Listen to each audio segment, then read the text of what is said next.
اور تیسرا انسان دیوس. دیوس کون ہے؟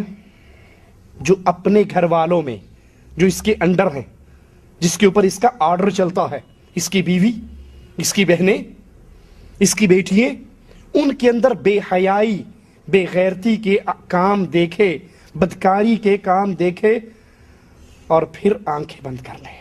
یہ دیوس ہے. ایک بہت بڑے عالم کا واقعہ ہے. ان کی شادی کسی ملکہ سے ہوئی. اب یہ بہت بڑے عالم تھے.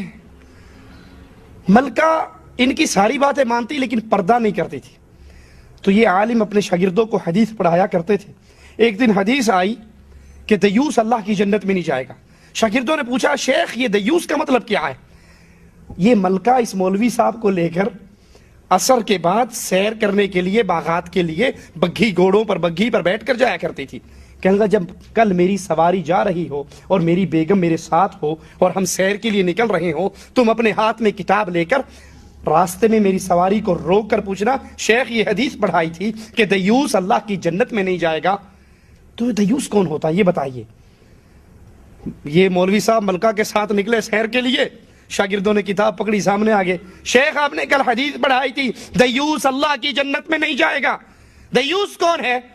تو کہنے لگے میں دیوس ہوں. شیخ کہنے لگے میں دیوس ہوں. کہا وہ آپ تو ہمارے شیخ ہو. کہا اصل میں میری شادی ملکہ سے ہوئی ہے، میں اس کو بہت سمجھاتا ہوں، یہ پردہ نہیں کرتی. میں اس کو پردے پہ قائل کرتا ہوں، یہ پردہ نہیں کرتی، اور میں اس کی اس بے پردگی پر خاموش ہو چکا ہوں. سمجھا کے تھک گیا ہوں، میرا آرڈر نہیں چلتا. دیوس وہ ہے جو اپنے گھر والوں میں برائی دیکھے، بے حیائی دیکھے اور پھر اس سے نہ روکے. یہ بے غیرت دیوس ہے، اور دیوس اللہ کی جنت میں داخل نہیں ہوگا. ملکہ بڑی عقل مند تھی. اس نے وہیں سے کہا مولوی صاحب چلیں واپس، یہ آج کی آخری سیر تھی بغیر پردے کی، کل نکلوں گی تو برقعے کے ساتھ نکلوں گی. آپ کے اور میرے گھروں میں کیا حالات ہیں. اللہ کے لیے ایک بہت بڑی بیماری کی طرف اشارہ کرنے لگا ہوں، غور کرنا. کتنے وہ گھرانے برباد ہوتے ہیں ٹیوشن کے نام پر. بچی میٹرک میں ہے، ایف اے میں ہے، ایف ایس سی میں ہے، بی ایس سی کر رہی ہے. ٹیوٹر گھر میں آتا ہے اس لڑکی کو پڑھانے کے لیے اور تنہائی میں بیٹھ جاتے ہیں، دونوں کمرے کے اندر بیٹھتے ہیں نا. ماں اپنے باقی بچوں بچیوں سے کہتی ہے خبردار کوئی اونچا نہ بولے اور کوئی بہن کے کمرے میں داخل نہ ہو. وہ انگلش کی ٹیوشن پڑھ رہی ہے، وہ کیمسٹری کی ٹیوشن پڑھ رہی ہے، وہ بیالوجی کی ٹیوشن پڑھ رہی ہے. یہ ٹیوٹر آتا ٹیوٹر بن کر ہے اور نکلتا گھر سے داماد بن کر ہے. ایسا ہوتا ہے یا نہیں ہوتا؟ یہ بغیرتی باپ بھی برداشت کرتا ہے، یہ بغیرتی ماں بھی برداشت کرتی ہے. انگلش کے نام پہ، سائنس کے نام پہ، کیمسٹری کے نام پہ کہ ہماری بچی اندر بیٹھ کے تیاری کرے اور یہ نہیں جانتی کہ محمد الرسول اللہ صلی اللہ علیہ وسلم نے منع فرماتے ہوئے کہا کوئی مرد کسی غیر عورت کے ساتھ تنہا نہ ہو. اور اگر تنہا ہوگا تو تیسرا کون ہوگا؟ شتونگڑا نہیں کہا، وڈا آئے گا، بابا جی آئیں گے. خود شیطان ان دو کے درمیان میں بدماشی کرنے کے لیے حاضر ہوگا. اور کتنے وہ گھر ہیں جو برباد ہوئے جس کے اندر ٹیوٹر بن کر نوجوان مرد آتا ہے اور نوجوان بیٹی تنہائی میں بیٹھ کے پڑھتی ہیں. بے غیرت ماں خود چائے بنا کر ان کے سامنے رکھتی ہے اور نہیں جانتی اس پڑھائی کے نام پہ یہاں پہ بدکاری ہو رہی ہے. باپ نمازی ہے، باپ مسجد میں جانے والا ہے، قرآن کی تلاوت کرنے والا ہے، لیکن یہ بے غیرتی برداشت کرتا ہے. اس کی جوان بیٹی غیر مرد کے ساتھ بیٹھ کر 2-2 گھنٹے گزارتی ہے. محمد نے تو 1 منٹ سے بھی منع کیا ہے صلی اللہ علیہ وسلم. کوئی عورت کسی مرد کے ساتھ، کوئی مرد کسی غیر عورت کے ساتھ تنہا نہ ہو. اگر نہیں باز آتا تو ان کا تیسرا شیطان ہوگا.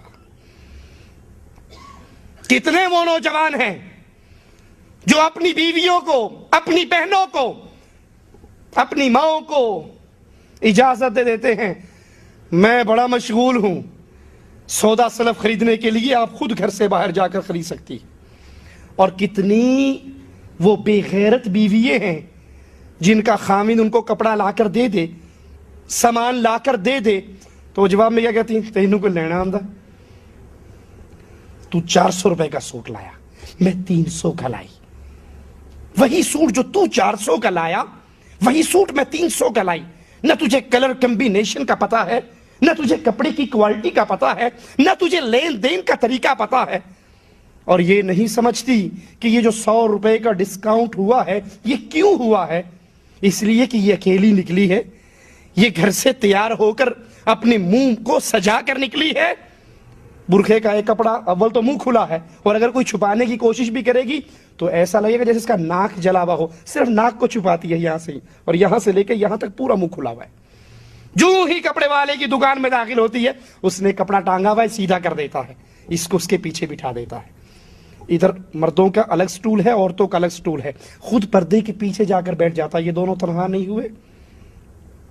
اگر تو اپنی غیرت کو بیچ کر، اپنی عزت کا جنازہ نکال کر 100 روپے کا ڈسکاؤنٹ کرواوی آئی ہے، ایسے 100 روپے کی اہل ایمان کو ضرورت نہیں ہوا کرتی ہے۔